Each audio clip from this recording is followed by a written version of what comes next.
Yeah. Let's talk about another infamous individual who we've covered on the show many a times in the past. We're talking with Adam Tex Davis from the podcast Slaycation. Go check that out. Press subscribe wherever you get podcasts. Of course, we're talking about Harvey Weinstein. Oh boy. You had an encounter with him. Before we get into the encounter, just give me some backstory. You're out there. You're in the industry prior to obviously all of the accusations that came against him and the charges and such. What was the vibe about Harvey? Did people was it kind of a hush hush thing? People kind of knew he was up to some dark shit, or was it just Um, what was the vibe? so this was 19, my encounter, or, he came into my life in 1998, 99. Hmm. Um, he was known as a tyrant. He was known as a guy who, the rumors were like casting couch stuff. Yeah. But again, it all felt like, look, if a guy wants to say, hey, I've got a script and an actress, you want the part, you got to sleep with me. And then they make that decision. I mean, in a way, that's kind of the lore of Hollywood forever. Yeah. I mean, stuff like that. So it didn't seem like there was anything, um, crossing the line of like legality or The like line was so different back then, though. I mean the line that's was yeah, different. yeah, There was a moral line. I'm yeah, not talking the moral line. I'm talking like the criminal line. yeah. So it's like you thought he walked up to the criminal line, but didn't cross it, Okay. and he was gross. He was a disgusting human.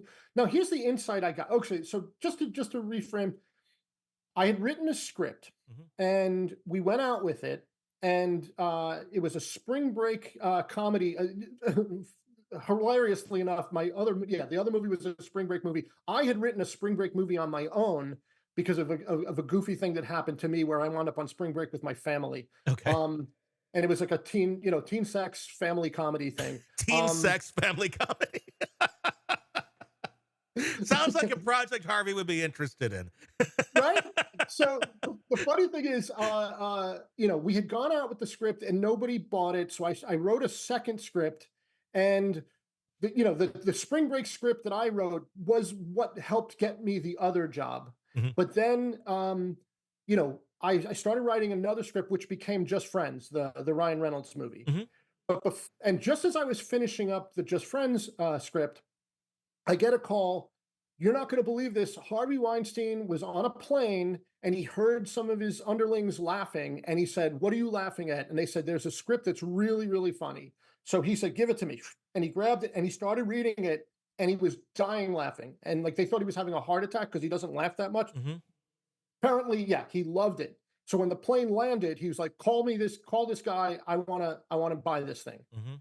So great. So I get this call from my manager, like, Harvey wants to buy your script. He wants to meet with you. Mhm. Oh, shit. Okay.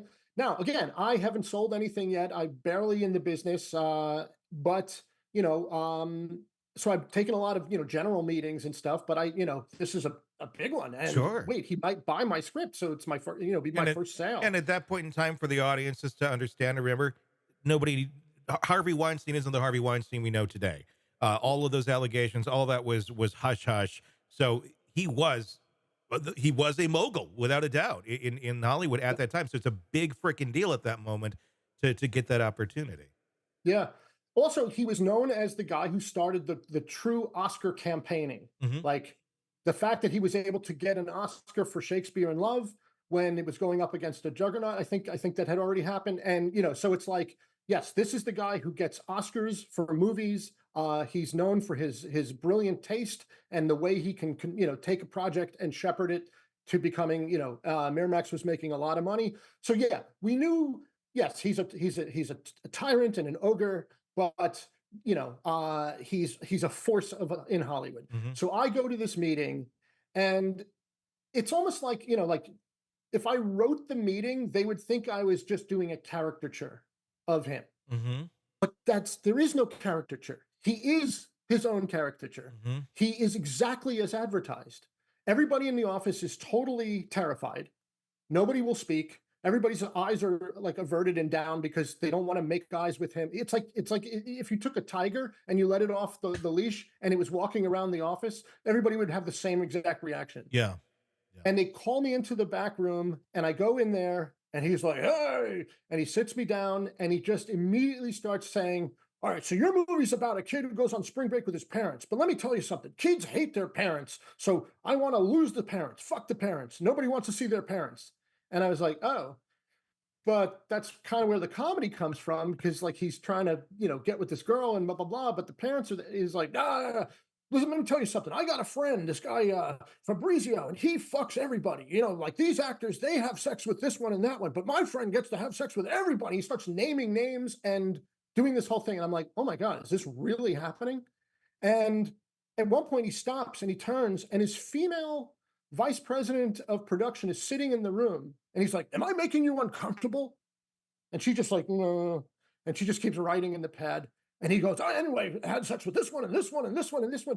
And then the thing that I gleaned from him is like he wanted to be like the big male stars that get like models and actresses that are throwing themselves at them. Hmm. And he names, like a Ben Affleck or a Leo DiCaprio. Like these guys are these good looking young actors, and all the girls want that. Hmm. He wishes he was that, Okay. but he's not that. He's Harvey Weinstein. He's So he's got that. to use, yeah, he's got to use treats like parts in movies Hmm. and, power and hey, you want to go to this or you want to do that? And so you got that sense like, oh, that's where it's coming from. He wishes he could just have his pick, but he can't. So he's got to use his power and he's got to use that kind of stuff. And I was just happy that I am a not so good looking guy sitting in the room and I'm not some pretty female with a script that he wanted, because I can't even imagine the pressure and whatever, like I'll buy your script, but Yeah. so yeah, he was absolutely disgusting.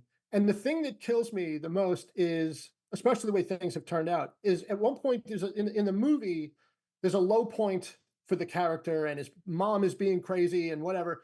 And he says, that one moment, I don't believe it. Like it's too unbelievable. It would never happen. And I go, not only would it happen, it did happen, and it happened to me. Hmm. And he goes, huh, I guess I lived a better life than you.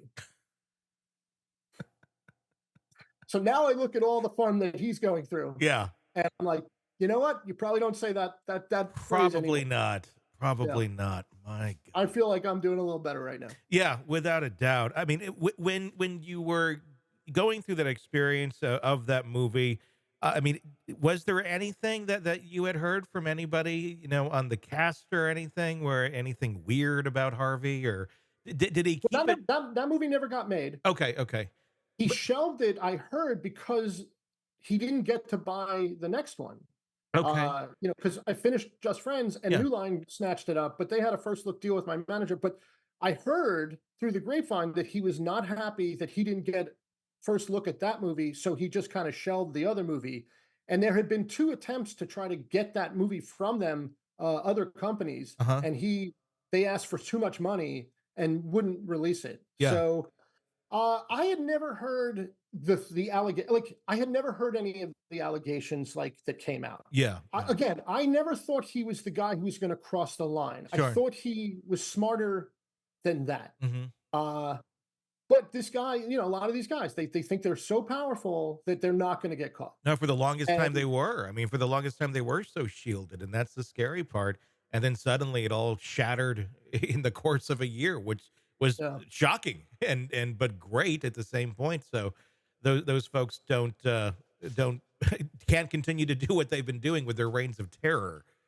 yeah, that's the saddest part. The saddest part is that either people weren't believed Yeah. or that people protected him, Hmm. because again, if I had any inkling, that any of that was going, like I would be like, I don't know, Yeah. I don't want to be associated with that. And Yeah. it wasn't a great experience. I only met him I met him the one time, and then I met him at a party years later, and again, nothing had come out yet or anything, but I had gone up to him and I said, I don't know if you remember me, but you bought my very first script, Hmm. and I had sold a bunch by then at whatever. Um, and he said, "Oh yeah, yeah, wait, I remember that." And then he remembered the title, and he was like, "Yeah, that was really funny. I wish we could have done something with that." He said, I was like, well, one of us could have. Yeah. Uh, Yeah. he's like, funny guy. And then he walked away. Eh, But, you yeah. know, Would you rather run into, if you had to do it again, the ghost or Harvey Weinstein? I'd rather run into Harvey Weinstein's ghost. No, Well, yeah, well, that could happen soon. He just had open heart surgery, and as of our recording of this, he's still alive, unfortunately. right, But that may change by the time people see this. right. Yeah, no, I'll take the ghost. I'll Yeah. take the ghost over him.